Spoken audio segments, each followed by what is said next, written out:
Hello, what's up? Magandang umaga. Andito tayo ngayon sa Matiktek at direkang araw. Ang ganda-ganda. Sa 4 na taon na pagmamayari ng YTX 125, marami na kaming pinagdaanan nito. May ulan, may baha, may init ng kalsada, at kung ano-ano pang klase. Nakaipon ako ng halos 42,000 kilometers sa aking odometer. Kada taon, nakaka-10,000 ako. Kaya sa video na to, gusto kong ibigay sa inyo yung honest review ko pagdating sa motor na to, kung sulit pa ba siya. I-share ko sa inyo yung mga karanasan ko sa loob ng 4 na taon na pagmamayari kay YTX 125.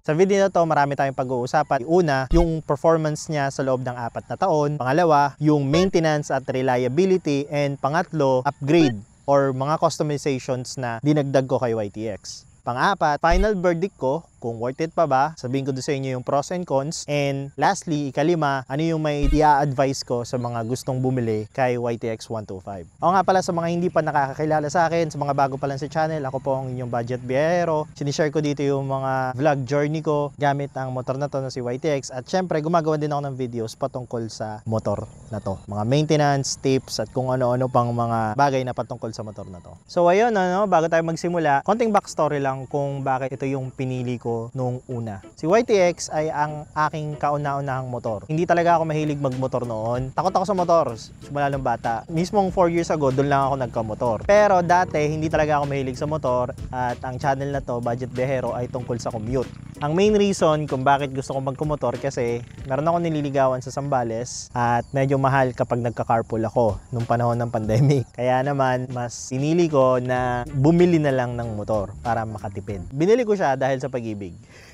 And syempre naghahanap ako kung ano yung practical kasi hindi naman ako mayaman. Pinaka naging choice ko ay itong si YTX 125. 4 years ago, nagkakahalaga lang siya ng 52,000. Pero ang alam ko, umaabot na siya ngayon ng 57, 59. Bukod sa practical, bakit hindi automatic? Gusto ko din naman kasi na matuto din ng manual. Ayun, simulan na natin sa mga main na pag-uusapan natin tungkol kay YTX na to. Sa loob ng 4 na taon, kamusta ba yung performance niya? Dating na yung ka-4 na taon, every 2 hours, kapag sobrang mainit yung panahon, ipapahinga mo si YTX. Tapos, 15 minutes, bumabalik na siya sa dati. So, papahanginan mo lang siya ng 15 minutes, papahinga mo lang siya, tapos ganun na. Naalala ko yan sa Baler Ride. Ito sa video natin. Tapos kapag nagbibigol ride na ako, ayan, though napapagod ako, hindi ko kaya yung 2 oras na straight. Pero kapag nasasarapan, mga 3 hours, medyo mihina siya ng konti. Konti lang naman yung difference, pero dahil sa lagi ako nakasakay dito, napapansin ko siya. So kailangan ko siya ng ipahinga ng 15 minutes. And then pagdating naman sa fuel efficiency niya, kung ganun pa din naman, simula nung una,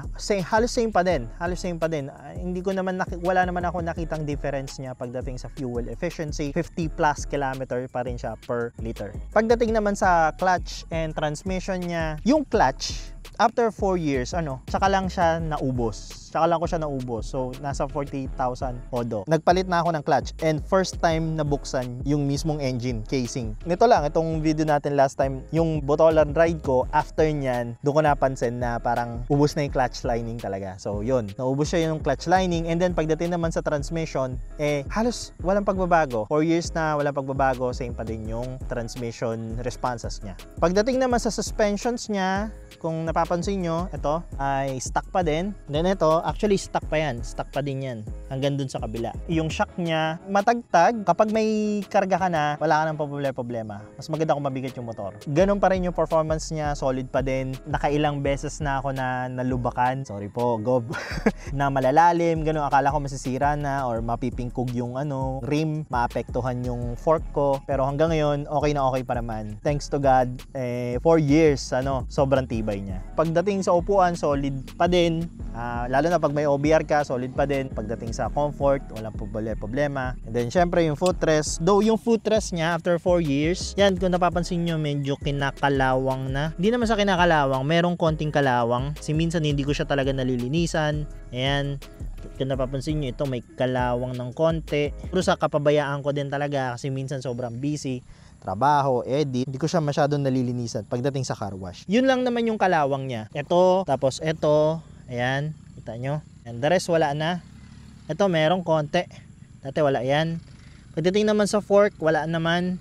Yan, wala naman. Then pagdating naman sa mga challenges sa loob ng 4 na taon, sa ika-4 na taon, na-overcome namin ni YTX yung buhangin ng Zambales. Then syempre bundok, off-road. May mga video ako na hindi ko pwedeng ilabas kasi wala akong permission sa may-ari. Pero papakita ko sa inyo saglit. Ito siya.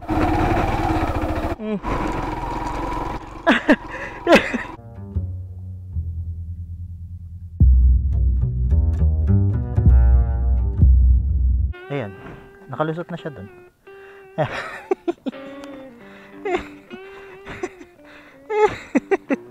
Ayan. Okay.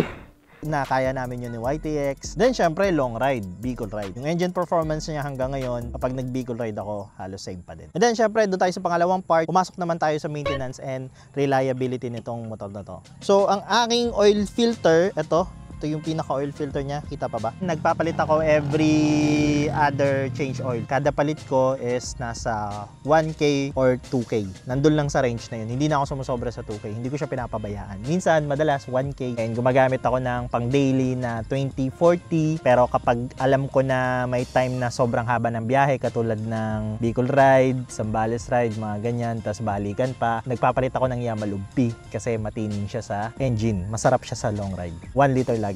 And then, syempre, yung chain lube, kailangan mo yung anuhin yung chain, lalo na kapag after ng car wash. Hindi siya stock. Actually, pinalitan ko na siya kasi nagpalit ako ng sprocket. Yung mga bagay na consumable naman yung mga bagay na yun, hindi naman siya makaka-apekto dun sa engine performance niya, basta ma-maintain mo lang siya na maayos. Yung maintenance ko sa kanya, yung air filter niya, ay pinapalitan ko every 12,000 km. Or kapag, minsan kasi nakakabili ako ng peke, so parang pag mahika siya, humihigop siya ng parang buhangin, may micro vibrations, dun ko na nakikita na magpapalit na ako ng air filter. So ayun, every 12,000 kilometers, halos 3, pang-4 na ngayon ko palang papalit ng air filter, medyo hinihika na siya, ganoon. Kaya pagdating sa air filter, 250, madalas sa Shopee ko siya sa Shopee, sa Lazada, mga ganun, doon ko siya nabibili. Mahirap maghanap ng air filter. Pero yung the rest, yung oil filter tsaka yung pang oil change, napakadali. So yun yung mga maintenance niya. So after ng maintenance, dumako naman tayo sa mga ilang repairs na nagawa ko na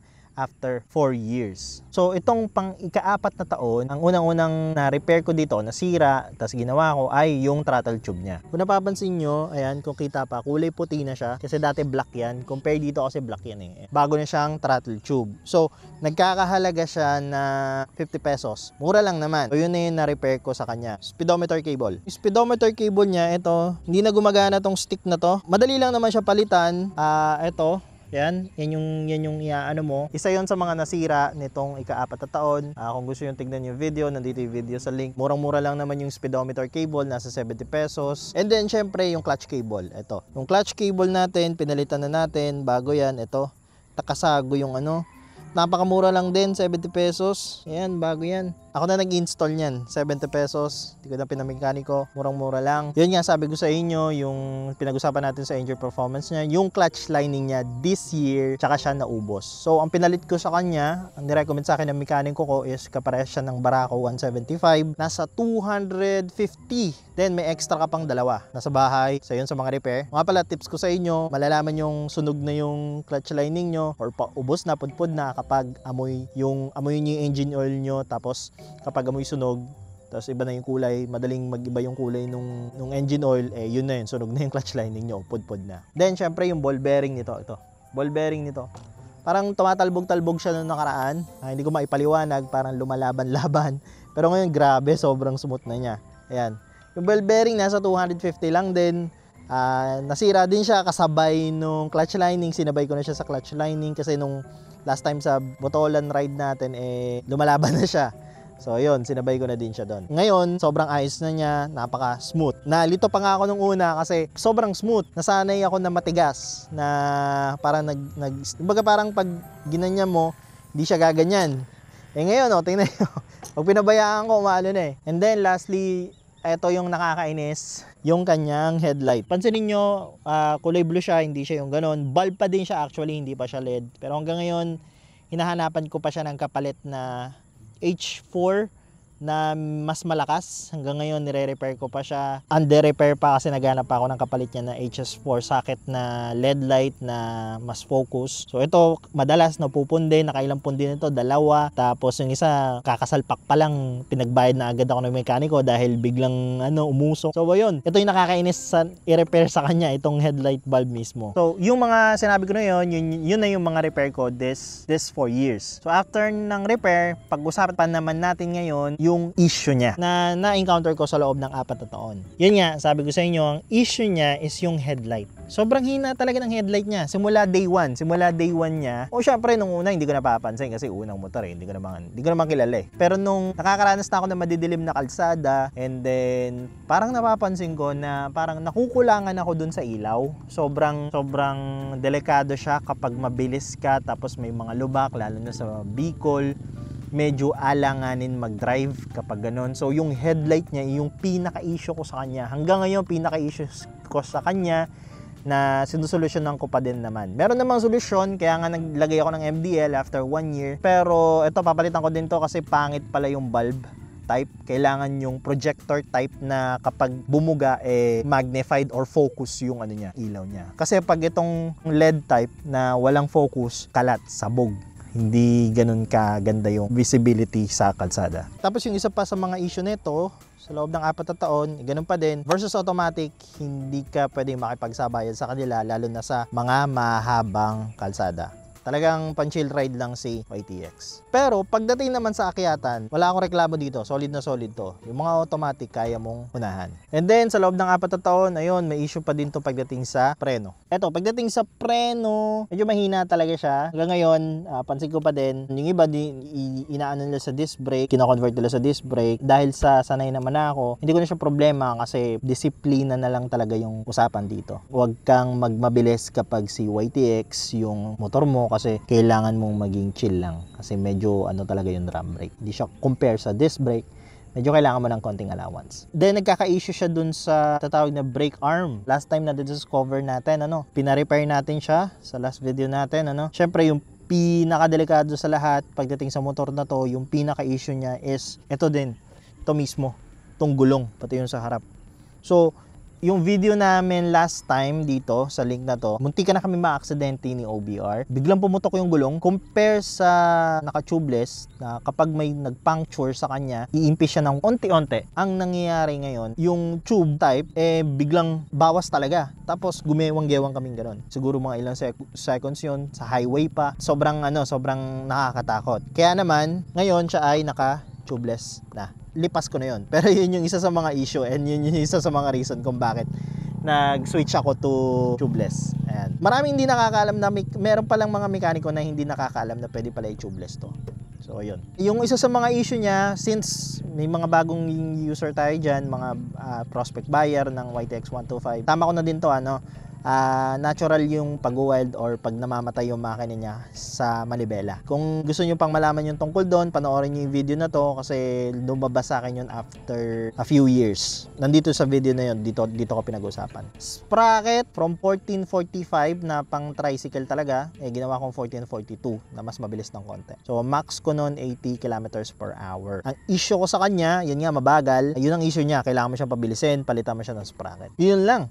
Mapunta naman tayo pagdating naman sa cost of ownership niya. Magkano ang pag-maintain? Gaano kagastos magkaroon ng YTX 125? Since nasa 400 nasa 350, 380 yung pang change oil mo, tapos 80 pesos para sa oil filter, and then the rest, mga consumables like sprocket, chain, tapos mga cable, ganyan. Practically, basta may 1,000 ka isang buwan, allowance na 1,000 sa isang buwan, yun yung cost ng pagkakaroon ni YTX. Bukod pa yun sa gas. Sa gas, walang problema. Siguro sabihin natin may 500 ka. Sa lifestyle ko na kapag bumabiyahe ako 300, malalayo, ganyan. Pag special 800, pag Bicol 1,400, balikan, yan. So mura lang pagdating sa gas. So yung 50 pesos mo, makakaabot yata na 3 araw yon. Yung iba na rin nakikita ko. So yung maintenance and repair niya nasa 1,000 every month. Sa klase ng lifestyle ko pagdating naman sa ibang lifestyle katulad ng mga delivery rider, syempre mas costly. Kasi syempre kailangan mo i-maintain. Pero sa style ko, ko na siya ay aking personal bike, leisure bike, touring bike, 1,000 lang every month. Hindi ko naman mauubos yun. Hindi mo naman mauubos yun every month. Ano na yun, super maintain na yun, 1,000. Tsaka hindi mo siya magagamit every month. Hindi mo siya magagamit every month fully. May mga small repairs, katulad ng mga nabanggit ko sa inyo na na-repair ko na, nagko-cost lang ng 80 pesos, 260. Pinakamahal na yung, pinakamahal na yung tubeless. Pinakamahal na yun kasi nasa 1,500. Pina-convert ko siya. So, kung meron kayo 1,000 buwan-buwan, makakaipong ka, makakabili ka pa ng accessories. O yun, speaking of, dumako tayo sa upgrades and customizations. Ano ba yung na-upgrade ko sa motor na to? So, pinakauna, after 4 years, sabi ko nga sa inyo, ang na-upgrade ko dito, eto, pina-tubeless ko na siya. Eto, malapit lang kasi ng 3-year review ko Bago to Mga ano lang yan, ka-start ng ika-4 years niya. Tapos, yun lang yung sa ika-4 na taon, yun lang yung mga na-upgrade ko. Pero kung overall, dagdag ko na dito yung MDL, dagdag ko na din yung USB charger, ayan, ganyan. Tapos, ayan, pinalitan ko na siya ng gulong actually. Tapos yun lang muna yung ginalaw ko. Kasi ayoko naman kasi galawin lahat. Gusto ko muna siyang kilalanin palalo. Dumako na tayo sa pros and cons niya. So, sa pros niya, na-realize ko sa loob ng 4 na taon, sobrang tipid niya talaga sa gas. So, umaabot siya ng 50 plus. Safe na yun Pero yung pinaka-max na observation ko is nasa 60. Meron pa nga akong nakita, umaabot sila ng 70 pag binalik yung choke. Hindi ko pa confirm yun So, nagbabalak ako ibalik yung choke. Tingnan natin kung umabot ng 70. Pinaka gusto ko sa kanya is simple mechanics. Dahil nga sa hindi naman ako mahilig sa motor, hindi ako mahilig mag-repair, ganyan. Hindi ako mahilig sa ganun. Kaya pansin nyo madalas, lalo na sa electrical, pinapamekaniko ko yan. Pero pagdating sa kung paano siya ayusin, yung chain, yung sa oil filter, tapos kapag may problema sa kanya, madali siyang intindihin. Sa totoo lang. Madali siyang intindihin. Pagdating dun sa valve, madali siyang ayusin. Kahit ako, kaya ko na. Para sa first timer, beginner na katulad ko na first time magkaroon ng motor, naiintindihan ko siya. Mga para sa akin, simple. Yun yung pros niya. So, kung may problema siya, madali mo siyang ayusin. And then, isa pa sa mga nagustuhan ko sa kanya is madaling hanapin yung mga parts. Yung oil filter, yung sprocket, o yung mga kung ano-ano mang maintain ko dito, yung mga kable, available yung parts. Galing na ako ng North, though hindi naman sa dulo ng North, Bulacan, Zambales, Bicol, available naman yung mga parts niya. Yung air filter, yung isa yung medyo konti lang naman na hirap hanapin, pero online, napakadami. Napakadaling kumorder, 250. Tsaka tayo dumako sa cons ngayon. So, ang cons niya, pinakauna na mapapansin mo kapag bumili ka ng YTX ay matagtag. Matagtag talaga, mapapansin mo. Kaya nga, babawasan mo siya ng isang shock. Dapat ganyan yung, nga pala, sa mga nagbabalak, ito yung mga kailangan yung i-avoid. Dapat ganito siya, isa lang. Tapos, dapat ganito yung pagkaka-arrange niya. Kapag nilagyan mo to ng mabigat, mawawala yung tagtag niya. Kapag may OBR ka, o kaya may gamit ka dito, mawawala na yung mawawala na yung tagtag na. Pero yun yung mapapansin mo. Isa sa yun sa mga cons niya. Maraming nagsasabi na matagtag talaga. Kasi nga, business type. Yun din, yung isa, yung binanggit natin kanina, headlight. Ako, hanggang ngayon, naka-bulb type pa kasi ako. Naghahanap kasi ako ng LED type na projector. Nito kasi yung mga araw, ang gaganda kasi ng mga kalsada na pinupuntahan ko, kaya medyo hindi ko siya magganong problema. Tsaka may MDL ako Tsaka bumabiyahe ako ng umaga. Paggabi kasi, Bicol yun, pag pauwi. Doon ako nahihirapan, kaya sobrang bagal ko doon. Pero dire-diretso ko sa yun compare sa papunta na pahinto-hinto. So yun nga, yung isa sa mga cons niya is yung headlight. Kailangan mo talagang palitan. And then, gaya nga na sinabi ko sa inyo, kapansin-pansin na mahina talaga yung preno niya dahil naka-drum brake. Compare sa automatic, marami din sa community namin, mahina talaga. Kino-convert nila sa disc brake. Tapos, meron siyang tinatawag na certain vibration sa certain speed. Kaya sa 1445, naka 1445 ako na stock, nasa 60 kilometers per hour yung vibration niya. Doon mo siya mapapansin. Nung pinalitan ko yung sprocket ng 1442, pinabilis ko ng konti, nasa 80 kilometers per hour na. Pag lumagpas ka na ng 80 or umabot ka ng 80, mapapansin mo yun, or may vibration. So, kung pabilis ka ng pabilis, mawala naman yung vibration. Hindi ko ina-advise na pabilisin mo siya. Kasi nga, i-match mo siya dun sa kapasidad ng drum brake para safe. Pero nasa sa inyo yun. Gusto ko lang naman na ligtas tayo lahat. Yung isa pa sa mga cons niya is pagdating sa advanced features, wala siyang ganun. Wala siyang gas gauge, gear indicators. Pagdating sa gear indicator, umaabot ako sa time na dinadagdagan ko pa siya kwarta na pala. Parang iniisip ko, sana naman may quinta ka. Pero yun, hanggang 4-stroke lang tayo Minsan nakakabitin, ganyan, pero ganun talaga. Pagdating naman sa gas gauge, Hindi ko naman talaga siya problema actually, sinama ko lang. Kasi yung reserve gas niya nasa 1 liter, umaabot pa ng 50 kilometers per liter yon. Hindi ka mamumblema sa ganun. Posible na hindi ka makahanap ng gasolinahan within 50 kilometers. Question, isa sa mga question natin, kung babalik ako sa dati, kung babalik ba ako sa dati, ito pa rin ba yung motor na pipiliin ko compare sa automatic, compare sa ibang 125 series? Ayan, ang sagot ko, definitely. Yes, pipiliin ko siya. Main reason kung bakit ito pa rin yung pipiliin ko, una sa lahat, bukod sa practical, sulit naman yung price niya, hindi naman kasi ako mayaman, nagsisikap lang din ako, practical siya sa price, nasa 50,000.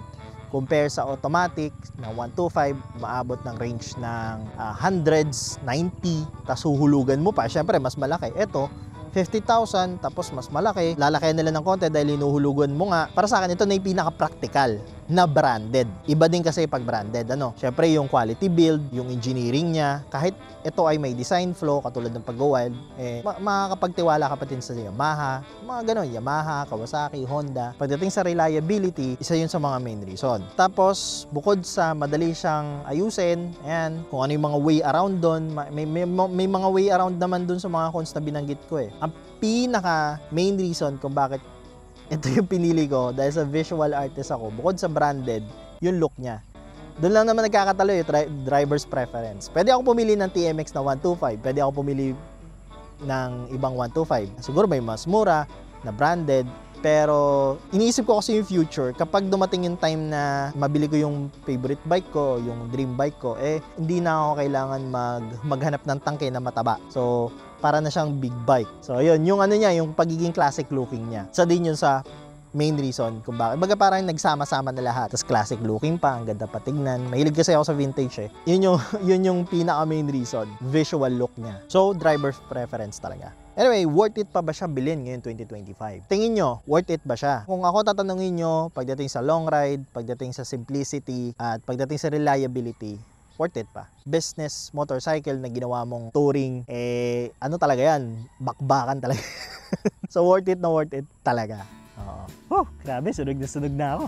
So, next, eto last, ano bang ina-advise ko sa mga gustong bumili ng YTX 125? Sa mga nagpo-prospect na bumili ng YTX 125. Unang-una sa lahat, kilalanan nyo muna yung sarili nyo, kayo ba ay mahilig sa simple? Kayo ba ay chill rider? Kayo ba ay chill rider na walang problema sa inyo yung speed? Ganyan. Gusto nyo makarating lang.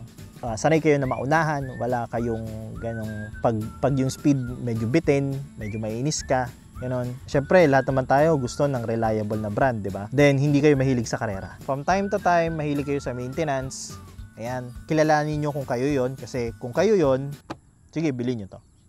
Oo nga pala, sa mga bagong owner para sa mga bagong owner natin ng YTX 125, sa mga kakabili pa lang, sa mga may mga nagsasabi po sa akin, bumili sila dahil sa akin. Thank you po, maraming salamat at nakatulong ako sa inyo. Basta pag nasira, wag niyo po ako may message. Hindi, joke lang, biro lang. Reliable naman po ito. Hindi naman ako abot ng 4 na taon na nagbi-video, naglo-long ride kung hindi naman siya reliable. Ayun, maraming salamat po. At maging na lang ako, mag-commission na lang ako ng YTX. Pero hindi, gusto ko lang naman makatulong sa mga nagpo-prospect bumili nito. So ayun, ang advice ko po sa inyo sa mga bagong user, 1 year, bago nyo siya galawin kasi meron niyang warranty. Sigurado naman pinaliwanag sa inyo ng kasa. Bago ko siya ginalaw yung wiring niya, yung MDL, 1 year. 1 year ang hinintay ko. Abangan nyo po yung sakit ni YTX, yung nag-wild sa Manibela. Pag nag-wild, ayun, madali lang naman. May mga videos tayo dyan kung paano ayusin. May review tayo dyan. Then, lastly, sali po kayo sa mga FB group natin kasi may mga questions doon. Pwede kayo magtanong doon, wala kayong magiging problema. Sobrang active ng community. May mga sumasagot lang na pabalang, huwag nyo na lang pansinin. Pero yan, sobrang active ng community namin. Kapag nag-post ka ng forma niya, yan, lalo ng forma, cafe racer, marami mahilig sa cafe racer, i-convert sa YTX, ayan. Sobrang active ng community natin. Madaming Facebook group, salihan nyo po lahat. Andun ako, makikita nyo. Ayun, grabe, putek. Ang init. Ako yung lusaw na.